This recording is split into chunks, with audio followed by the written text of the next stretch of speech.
आप सबको इस चैनल में से एक बार फिर से आप सबको अपने संदेश में मैं आपका स्वागत करता हूं। दोस्तों, अगर आप प्रभु यीशु मसीह को विश्वास करते हैं तो इस पूरा संदेश आपके लिए बहुत बहुत ही जरूरी है, क्योंकि इस संदेश के माध्यम से आज मैं आपको बतलाऊंगा क्या अपनों से बड़ों को पैर छू के प्रणाम कर सकते हैं, या अपने माता पिता को, अपने गुरुजनों को, अपने से जो बड़े हैं उनको सम्मान देने के लिए क्या हम पैर को छू करके प्रणाम कर सकते हैं या नहीं। दोस्तों, इस विषय को जब आप YouTube पर, गूगल में जब सर्च करेंगे, आप देखेंगे, जब आप अलग अलग तरह के वीडियो को जब देखेंगे जो ऑनलाइन में प्रचार करते हैं, तो दो तरह के वीडियो आपके सामने में आएंगे। एक तरह के लोग आपको बतलाएंगे कि जब हम अपने से बड़ों को, अपने माता पिता को पैर छू के प्रणाम करते हैं तो परमेश्वर उसे मूर्ति पूजा समझ जाता है और हमें वो आशीष की जगह श्राप दे देगा, क्योंकि वैसा करना पाप, मूर्ति पूजा करना पाप है। अर्थात प्रणाम करने को लेकर के इन चीजों को क्या किया, उसने मूर्ति पूजा से जोड़ दिया। लेकिन दूसरे तरफ में एक और लोग हैं जो बताते हैं अगर हम पैर छू के प्रणाम करते हैं तो ये गलत नहीं है। हम बड़ों को सम्मान देने के लिए उनके आगे में सिर को झुकाते हैं कि आप हमसे श्रेष्ठ है, मैं आपको सम्मान देने के लिए मैं आपको प्रणाम कर रहा हूँ, और इसके बदले मुझे वो ब्लेस करते हैं, मुझे वो आशीर्वाद देते हैं प्रभु के नाम से। तो इन तरह के लोग आपको यूट्यूब पर मिलेंगे प्रचार करने के लिए। लेकिन दोनों में से फिर सही कौन है? एक तो बोलता है कि प्रणाम करना पाप है, दूसरे बोलता है प्रणाम करना सही है। तो एक्चुअल में क्या बातें हैं? क्या हमें पैर छू के प्रणाम करना चाहिए माता पिता को या अपने गुरुजनों को, क्या नहीं करना चाहिए? पूरी बातें क्या है, इनको समझने के लिए आपको पूरा संदेश को आपको अपने जीवन से थोड़ा समय निकाल करके इसे सुनना होगा, तभी आप समझ पाएंगे क्या मुझे अपने माता पिता को प्रणाम करना चाहिए या नहीं करना चाहिए। दोस्तों, बहुत सारे लोग जो है उदाहरण क्या देते हैं, अगर जो प्रणाम करने से मना करते हैं, कुरनियुस और पतरस को बात को लेकर के, और यूहन्ना के ने स्वर्गदूत को प्रणाम किया था, उनको बात को लेकर के वो मना करते हैं। इस विषय पर मैं पहले 2 वीडियो बना चुका हूँ, ऊपर आई बटन में लिंक है, इसी वीडियो के नीचे वीडियो में दे दूंगा। हो सकता है आप वो वीडियो को नहीं देखा होगा और ये वीडियो को आप देख रहे हैं, तो मैं आपसे आग्रह करता हूँ कि आप इस वीडियो को देखने के बाद वो वीडियो को भी जा करके आप अच्छे से देख लीजिएगा, ताकि आपके जो मन में, दिमाग में जो कंफ्यूजन वाली बात होगा वो आपके दिमाग से निकल सके और आप अच्छी तरीके से प्रभु में विश्वास करके आप अच्छे से आत्मिक जीवन में और सांसारिक जीवन में आप आगे बढ़ सको। दोस्तों, चलिए इस वीडियो को हम शुरू करते हैं। दोस्तों, आगे बढ़ने से पहले एक वचन को हम पढ़ते हैं। निर्गमन 20 अध्याय के 3 पद में क्या लिखा है? तू मुझे छोड़कर दूसरों को ईश्वर करके ना मानना। हाँ, तू मुझे छोड़ दूसरों को ईश्वर करके ना मानना। इन वचनों को आप ध्यान से रखिए मन में। इस वचन पर मैं लास्ट में आऊंगा, जब मैं निष्कर्षण को बताऊंगा तब फिर मैं इस वचन पर आऊंगा कि इस वचन का क्या अर्थ है। मेरे प्रियो, अब आते हैं जो हमारा जो टॉपिक है कि अपनों से बड़ों को पैर छू के प्रणाम कर सकते हैं या नहीं, मुझे इज्जत सम्मान देने के लिए अपने माता पिता का पैर को हम छू सकते हैं कि नहीं। इस विषय में प्रभु यीशु मसीह हमें क्या सिखाते हैं, आप वचन निकाल लीजिएगा। मत्ती की इंजील उसका 15 अध्याय का 4 वचन में क्या लिखा है? क्योंकि परमेश्वर ने कहा, अपने पिता और अपनी माता का आदर करना, और जो कोई अपने पिता या माता को बुरा कहे वह मार डाला जाए। मेरे प्रियो, बड़ी सख्ती से बहुत कड़ा नियम प्रभु यीशु मसीह में बताते हैं कि परमेश्वर ने कहा अपने माता अपने पिता का आदर कर, और जो कोई अपने पिता माता को बुरा कहे वो मार डाला जाए। पुराना नियम में भी यही आज्ञा था। यीशु मसीह लोग बता रहे हैं कि परमेश्वर ने ऐसा कहा था। और प्रभु यीशु मसीह क्या कहते हैं? अपने माता और पिता का हमें क्या करना है? आदर सत्कार करना है, आदर करना, उसको इज्जत करना है। आप उसके इज्जत किस प्रकार से करेंगे? या आप उनकी जरूरतों को ख्याल रखेंगे, उनके बातों को मानेंगे, या उनके साथ में आप बात करेंगे, या कोई चीज विषय पर चर्चा करने के लिए उससे सलाह मशवरा लेंगे, या उसको जब उसके पहली बार आप मिलते हैं तो आप उसको झुक के प्रणाम करते हैं। तो अलग अलग कल्चर के अनुसार आप अलग अलग तरीका से उसको इज्जत सम्मान आप देने का कोशिश करेंगे। जैसे कि वचन में कहा कि तो अपने माता पिता का आदर करना। जो उसको बुरा भला कहे वो मार डाला जाए। मेरे प्रियो, ये वचन को आप किस प्रकार को समझते हैं वो आपको सोचना बहुत ज्यादा जरूरी है। और इसी से मिलता जुलता एक और वचन मैं आपके सामने में बाइबल के साथ रखना चाहता हूँ, जो इफिसियों उसका 6 अध्याय का 1 से 3 वचन में लिखा हुआ है, हे बालकों, प्रभु में अपने माता पिता के अधिकारी बनो, क्योंकि यह उचित है। अपनी माता और पिता का आदर कर, यह पहली आज्ञा है, जिसके साथ प्रतिज्ञा भी है कि तेरा भला हो और तू धरती पर बहुत दिन जीवित रहे। तो धरती पर बहुत दिन जीवित रहे। यह प्रभु का वचन क्या कहता है?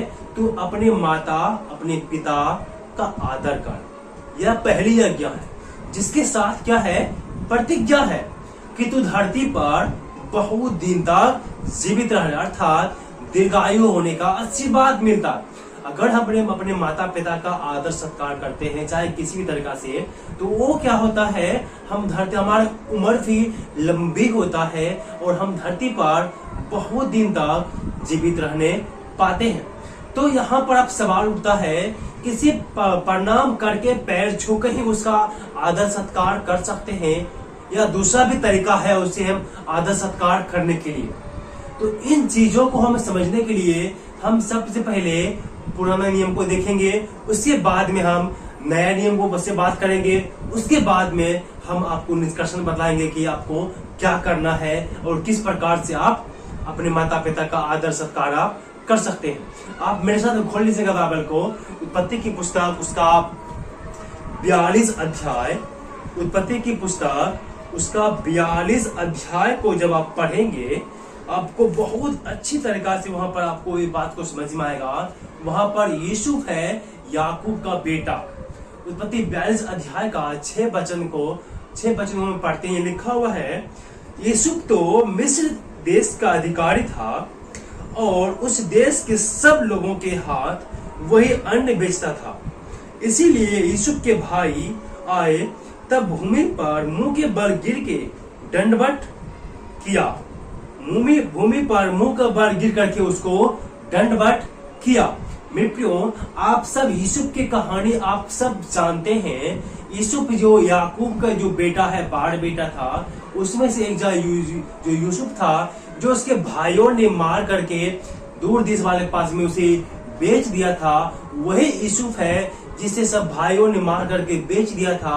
आज वही यूसुफ जो है आज राजा बन करके वहां जब अकाल के समय में सब देशवासियों को वो अन्न बेच रहा है। जब अकाल आया तो उसके भाइयों ने वहां पर यूसुफ के पास में गया अन्न खरीदने के लिए, क्योंकि वो पूरे देश में अकाल पड़ा हुआ था। लेकिन उसके भाइयों ने उसे नहीं पहचाना, लेकिन यूसुफ ने उसे पहचान लिया। फिर यूसुफ कहानी में आपको फिक्र बतलाऊंगा, लेकिन जो मेरा विषय है प्रणाम करना, पुराने जो नियम है उसमें दंडवत, प्रणाम करने का मतलब एक दंडवत शब्द इस्तेमाल हुआ है। और दंडवत का जो अर्थ होता है पूरा समर्पित, जमीन पर घुटने के बल लेट करके, ऐसे लेट करके पूरा सो करके उसको दंडवत करते थे, अपने आप को पूरा उसको समर्पित करते थे। जब समर्पित करते थे वहां पर ऐसा परंपरा था, यहूदी कल्चर में ऐसा नियम था कि अपने से बड़े को, जो वहां के राजा हुआ करते थे, उनको इज्जत सम्मान देने के लिए, ये बताने के लिए कि आप हमसे बहुत श्रेष्ठ हैं, आप इज्जत सत्कार के हकदार हैं, इसीलिए मैं आपको नमन करता हूं, मैं आपको दंडवत करता हूं। ये जो यूसुफ का जो भाई है, यूसुफ को वो पूरा जमीन पर लेकर के उसको वो दंडवत कर रहा है। लेकिन यूसुफ जो पहचान लिया था कि ये मेरा ही भाई है।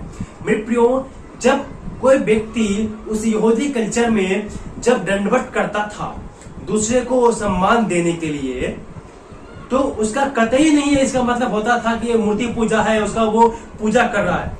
उनको आदर सम्मान देने के भाव से उसको वो दंडवत किया करता था।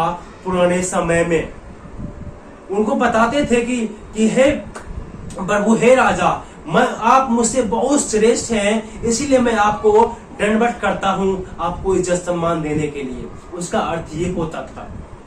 और जब हम वैसी बाइबल को हम आगे पढ़ते हैं, निर्गमन का 18 अध्याय को तो वहां पर क्या मूसा अपने ससुर से भेंट करने जाता है।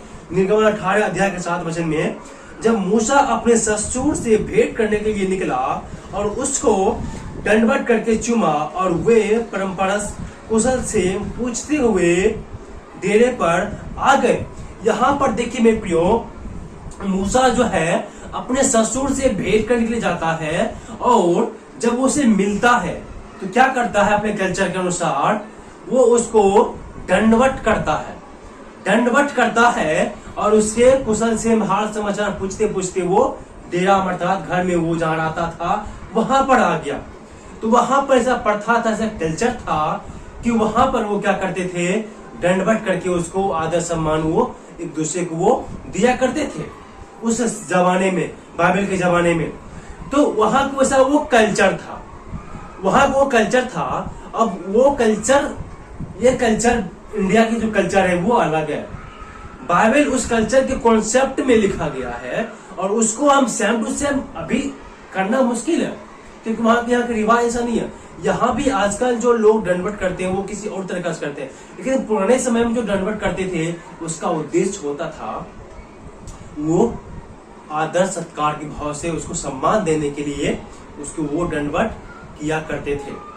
और एक वचन और मैं पढ़ूंगा, नया नियम में आते हैं कि नया नियम में ये जो तरीका था किस प्रकार का था और किस प्रकार के से लोग उसको वो दंडवत किया करते थे। हम देखते हैं मत्ती की इंजील उसका 18 अध्याय के 26 में, यहाँ पर निर्दयी सेवक का दृष्टांत में प्रभु यीशु मसीह सिखाते हैं। 26 में लिखा है, इस पर उस दास ने गिरकर उसे प्रणाम किया और कहा, हे स्वामी धीरज धर, मैं सब कुछ भर दूंगा। इस पर उस दास ने गिरकर उसे प्रणाम किया और कहा, हे स्वामी धीरज धर, मैं सब कुछ भर दूंगा, मैं सब कुछ भर दूंगा। मेरे प्रियो, यीशु मसीह के समय में भी एक दूसरे के लोग दंडवत करते थे और बाइबल को जब आप नया नियम को सुसमाचार को पढ़ेंगे बहुत जगह एक दूसरे के लोग दंडवत करते हैं, कोई यीशु मसीह दंडवत करते हैं। उन लोग जब एक दूसरे को मिलते थे, यहूदा इस्करियोती भी देखिए चुम्बन लेकर के उसे वो पकड़वाया था।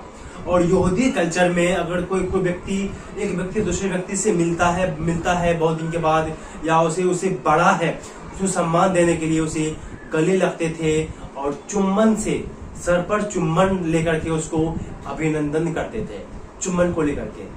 अब आप क्या कहेंगे कि उस यहूदी कल्चर में जो चुम्बन से अभिनंदन किया करता था, क्या अभी के भारतीय कल्चर में सूटेबल है? यहाँ का कल्चर अलग है और यहाँ का मान सम्मान करने का जो कल्चर है वो बिल्कुल अलग है। यहूदी कल्चर अलग है, उस जमाने का कल्चर अलग है। अमेरिका में आप जाएंगे तो आप हाथ मिलाएंगे। तो अलग अलग जगह में, अलग अलग राज्य में, अलग अलग देश में जो मान सम्मान करने का जो तरीका है वो अलग अलग हो सकता है। अब भारत में लोग मान सम्मान कैसे करते हैं? क्योंकि मान सम्मान हम सबको नहीं देते हैं, जो उसका हकदार है, जो मेरा माता पिता है, जो मेरा गुरुजन है, जो हमसे श्रेष्ठ है। अब देखिए, मैं आपको निष्कर्षण के तौर पर बताता हूं, जैसा कि बहुत सारे लोग ऐसे सिखाते हैं कि जब हम किसी दूसरों को दंडवत करते हैं या झुके प्रणाम करते हैं तो वो परमेश्वर मूर्ति पूजा समझ जाता है। क्यों? परमेश्वर उसे मूर्ति पूजा समझ जाता है और मूर्ति पूजा करना पाप है। मेरे प्रियो, ऐसा कभी भी नहीं होता है कि हम किसी को प्रणाम करते हैं तो वो मूर्ति पूजा चला हो गया। परमेश्वर अनपढ़ नहीं है, वो समझदार है, वो हम सबको बुद्धि ज्ञान देने वाला है, पूरे संसार को बनाने वाला है वो परमेश्वर। हमारे मन में क्या चलता है वो जानता है, आपके मन में क्या चलता है वो जानता है। वो अपने मन से कैसे समझ जाएगा कि व्यक्ति मूर्ति पूजा कर रहा है? आप जब किसी व्यक्ति को उनको आदर सम्मान देने के लिए उसके आगे झुकते हैं तो इसका मतलब एक कतई नहीं है कि हम उसको ईश्वर समझ के, ईश्वर के स्थान पर बिठा करके उसका हम प्रणाम कर रहे हैं, उसको हम दंडवत कर रहे हैं या उसको प्रणाम कर रहे हैं, उसका पैर छू रहे हैं। ये कभी भी नहीं ऐसा माना जाता है। आप क्या समझ करके उसको आगे आप झुके हो? अगर किसी को आप गुड मॉर्निंग बोलते हो तो बोलते सुबह की नमस्ते, आप उसको मुंह से बोलते हो, लेकिन इंडियन कल्चर में पैर छू के नमस्ते बोलते हैं, प्रणाम करते हैं। तो वो क्या करते हैं? उसके लिए वो ब्लेस करते हैं, आशीर्वाद देते हैं, खुश रहिए, हमेशा खुश रहिए। आशीर्वाद देते हैं, ब्लेस करते हैं हमें। और प्रभु ने वचन इफिसियों में क्या पढ़ा, अगर जो अपने माता पिता के आज्ञा का पालन करते हैं तो हमें क्या करते हैं, इसके बदले हमें धरती पर ज्यादा दिन रहने का, जीने का मौका मिलता है, यानी हमें दीर्घायु का आशीर्वाद मिलता है। तो ऐसा आप किस उद्देश्य से, कहां पर, किसके लिए झुक रहे हैं? और जब आप अपने माता पिता को प्रणाम करते हैं तो उसको क्या समझ के प्रणाम करते हैं? उसको परमात्मा समझ के प्रणाम करते हैं कि माता पिता समझ के प्रणाम करते हैं? मेरे प्रियो, हमारे कल्चर में, इंडियन कल्चर में हमें बचपन से सिखाया गया है अपने माता पिता का सम्मान करो, उसके सम्मान में अपने गुरुजनों को, माता पिता के पैर छू के उसको पैर छू के प्रणाम करो उनको सम्मान में। तो ये गलत कैसे है? हम अपने माता पिता के सामने में झुकते हैं, प्रणाम करते हैं ईश्वर समझ के नहीं। ईश्वर के स्थान तो कोई नहीं ले सकता। जो परमात्मा, जो परमेश्वर का जो स्थान है वो कोई नहीं ले सकता। हम अपने माता पिता को पैर छूते हैं, ईश्वर समझ के नहीं छूते हैं।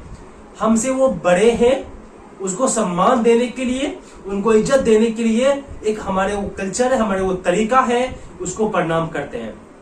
इसका मतलब ये नहीं कि हम मूर्ति पूजा करते हैं या मूर्ति पूजा हो गया, ऐसा कभी भी नहीं है। वो हमें ऐसा नहीं सिखाता। इसीलिए प्रियो, आप झूठी शिक्षाओं से बचो। आपको क्या लगता है? मुझे तो ऐसा लगता है कि मैं जब किसी को प्रणाम करता हूँ तो उसे इज्जत सम्मान देने के लिए प्रणाम कर रहा हूँ, उनके आगे मैं झुक रहा हूँ, तो ये मूर्ति पूजा नहीं है। मैं ऐसा मानता हूँ मूर्ति पूजा नहीं है। मैं उसे इज्जत सम्मान देने के लिए मैं झुक रहा हूँ, ना कि मैं उसे प्रणाम करता हूँ तो उसे ईश्वर समझ के। ईश्वर समझ के प्रणाम करना पाप है, क्योंकि ईश्वर का स्थान कोई नहीं ले सकता। लेकिन अगर जो वो मेरे माता पिता है, या मेरे गुरु हैं, या मेरे चाचा है, उसको सामने मैं झुकता हूँ तो उसको मैं यही उनको समझाता सिखाता हूँ कि आप मुझसे श्रेष्ठ हैं, इसीलिए मैं आपको इज्जत देने के लिए मैं आपको प्रणाम करता हूँ। इसका मतलब यही है। इसका मतलब मूर्ति पूजा कभी भी नहीं है। परमेश्वर इससे नाराज नहीं होता है मेरे प्रियो। आप चाहे तो अपने मम्मी पापा का या गुरु का आप प्रणाम, पैर छू के प्रणाम कर सकते हैं, लेकिन ईश्वर समझ के नहीं, उसे मम्मी पापा समझ के या गुरु समझ के उसे सम्मान देने की भाव से आप कर सकते हैं। जब मूसा ने अपने ससुर का प्रणाम किया, क्या परमेश्वर नाराज हो गया? परमेश्वर गुस्सा हो गया? नहीं मेरे प्रियो। जब यूसुफ के भाइयों ने उसे प्रणाम किया, एक राजा समझ करके, आप राजा हैं, मैं आपको सम्मान देता हूं, आपके सम्मान में मैं आपको साष्टांग दंडवत करता हूं, तो क्या परमेश्वर नाराज हो गया? नहीं, ऐसा बिल्कुल भी नहीं है। आप ये मायने रखता है कि आप कहां किसको प्रणाम कर रहे हो, किसी लिए कर रहे हो, किस उद्देश्य से कर रहे हो, ये मायने रखता है। आपके मन में क्या चल रहा है? परमेश्वर हमारे मनों को जांचता है, जानता है कि हम किस मन से, किस स्वभाव से, किस उद्देश्य से हम इसके पैर को पकड़े हैं। इसी में प्रियो, इनके वचन के में लिखा है, 6:3 में लिखा है, इसीलिए हे मेरे पुत्र, एक काम कर, अर्थात तू जो अपने पड़ोसी के हाथ में पड़ चुका है, तो जा उसको साष्टांग प्रणाम करके उसे मना ले। मेरे प्रियो, जब आप प्रणाम करते हैं तो किस उद्देश्य से करते हैं, कहां करते हैं, क्यों करते हैं, इन चीजों को आप ध्यान रखें, तो ऐसा पाप नहीं है। आप ऐसे मत समझिए कि हम किसी को प्रणाम करते हैं तो वो मूर्ति पूजा बन जाता है। मेरे प्रियो, आज बहुत सारे चर्च में लड़ाई झगड़े हो जाते हैं। अगर जो सास बहू है, अगर जो किसी घर में पत्नी है, तो अपने ससुर का पैर नहीं छूते, क्योंकि उसको चर्च में सिखाया कि ससुर का पैर मत छूना, वो मूर्ति पूजा है। मेरे प्रियो, ऐसा नहीं है। वो संस्कार है, वो हमारे कल्चर है कि हमारे घर की बहुओं हमसे जो श्रेष्ठ है उनके पैर छू के प्रणाम करते हैं। मेरे प्रियो, अगर जो किसी घर का बहू है अपने ससुर को पहले पैर छूती थी, जब वो चर्च जाना शुरू कर दी, अपने ससुर का पैर छूना बंद कर दिया, क्योंकि उसको चर्च में सिखाया कि तुम अपने से बड़ों को पैर छू के सम्मान मत दो, ये मूर्ति पूजा बन जाता है। मेरे प्रियो, नतीजा क्या निकलेगा? उसे चर्च जाना बंद कर देगा, क्योंकि बोला चर्च में तो गलत बातों को सिखाता है। तो इन चीजों को आप ध्यान दें, ऐसी बातें नहीं है। मैं लास्ट में आपको कहना चाहता हूं कि आप जिसको प्रणाम करते हैं, आप किस लिए प्रणाम करते हैं, किस उद्देश्य से करते हैं और क्या समझ के करते हैं, इन चीजों को मायने रखता है कि आप इसलिए प्रणाम करना गलत नहीं है। इज्जत सम्मान देने के लिए आप इंडिया में प्रणाम कर सकते हैं, गलत नहीं आए। मैं उम्मीद करता हूं कि परमेश्वर आप सबको इस वचन के द्वारा आशीष दिया होगा।